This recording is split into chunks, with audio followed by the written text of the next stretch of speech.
Bom, acredito que o processo de formação docente é um processo complexo, longo, com várias etapas. Começa muito, às vezes, até antes do professor se tornar um professor, antes de fazer a graduação, né? Então, ele traz experiências dele anterior à própria graduação.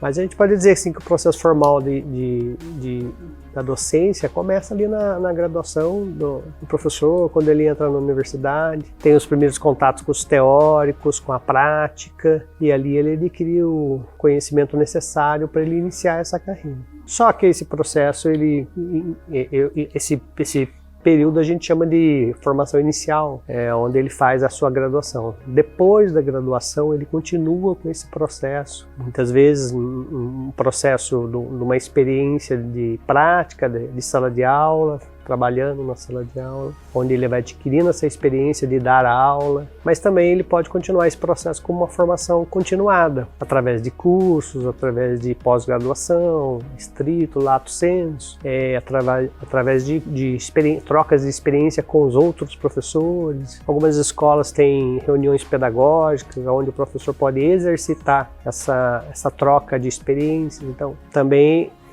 essa formação docente, ela ultrapassa a formação inicial, atingindo até essa formação continuada do professor. Agora, a formação dele vai se dar durante todo o seu percurso profissional. Mesmo com 5, 10, 20 anos, ele vai estar sempre aprendendo, né? Bom, o Paulo Freire fala, né, que o professor está sempre aprendendo. Aprende muito com o aluno, aprende muito com a prática. Então, é um processo longo, complexo e que ele nunca termina, né?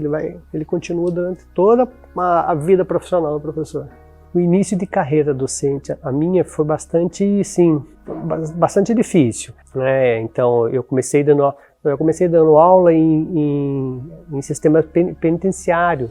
Então, a primeira vez que eu entrei numa sala de aula para dar aula foi numa escola dentro de uma penitenciária. Então, foi bastante difícil, foi assim, fora do normal, não é todos os professores que passam por esse tipo de situação, né? A maioria acaba entrando como eventual, assumindo algumas aulas ali, substituindo os professores. Eu não, a primeira vez eu já entrei nesse momento. Muito difícil, não tinha um coordenador, não tinha uma direção que me apoiasse, então era mais ou menos eu ali sozinho e eu tinha apenas os professores da faculdade que me davam algum auxílio ali. Então foi bastante difícil. Depois, quando eu comecei a dar aula nas escolas mesmo, fora, né, aí também passei, acho que, por vários tipos de experiências, que agora, olhando para trás, eu percebo, né, aquilo que eu passei e que eu aprendi bastante. Eu acho que fui aprendendo com o passar do tempo, com essas experiências que foram ocorrendo. Mas não é fácil, não.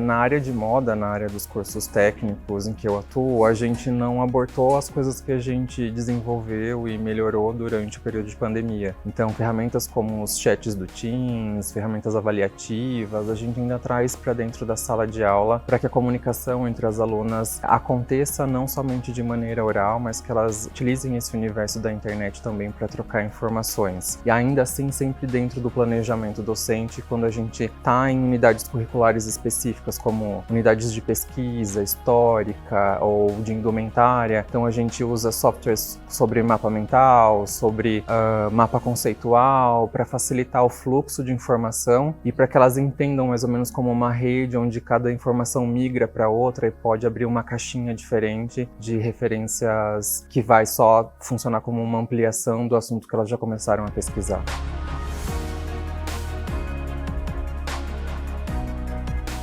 Bem, a minha graduação inicial é a graduação em dança. Então, a arte esteve presente em todo o período da graduação. Foi realmente um mergulho nas artes. A pesquisa esteve muito mais ligada à pesquisa corporal, física, da dança em si. A pesquisa acadêmica teve espaço na minha graduação, mas foi um espaço bem menor. E a docência também. Houve espaço nessa primeira graduação, mas um espaço básico, em alguns períodos, alguns semestres apenas. A minha outra graduação é pedagogia. Já na pedagogia, o espaço para a docência foi contínuo. Estudamos os saberes docentes e tudo que o curso de pedagogia nos promove, nos ajuda na docência. Também o espaço para pesquisa acadêmica foi um pouco maior, mas com relação às artes, no curso de pedagogia não houve espaço algum. Eu fiz o meu trabalho de graduação trazendo a dança, mas por conta própria. Não houve aulas a respeito, não havia nenhum semestre, nenhum período dedicado às artes no meu curso de pedagogia.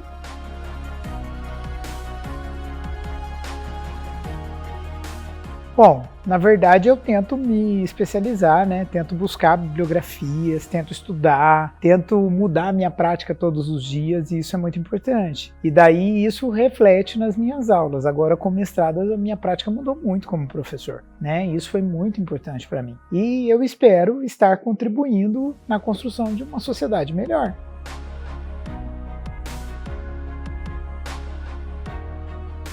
Então, como estratégia de autoformação própria minha, né?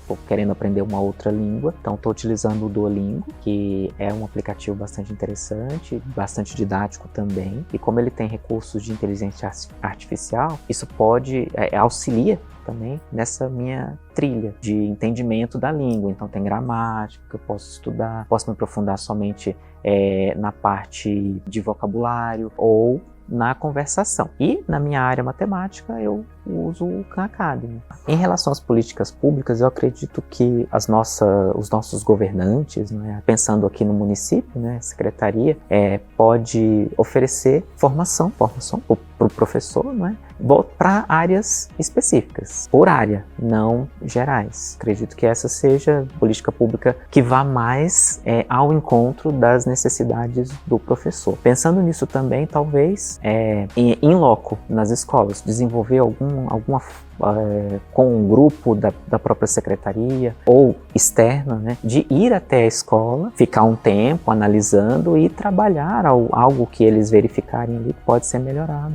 dentro da própria escola. Acho que essa seria uma ótima política. E parceria, não é, pode ser público-privada, né, ou público-público, né, ou seja, utilizando instituições de ensino públicas, né, federais, estaduais, para auxiliar também, oferecendo cursos, né, de extensão, de especialização, ou maestria do senso, mestrado, doutorado, tanto nas públicas quanto nas privadas também.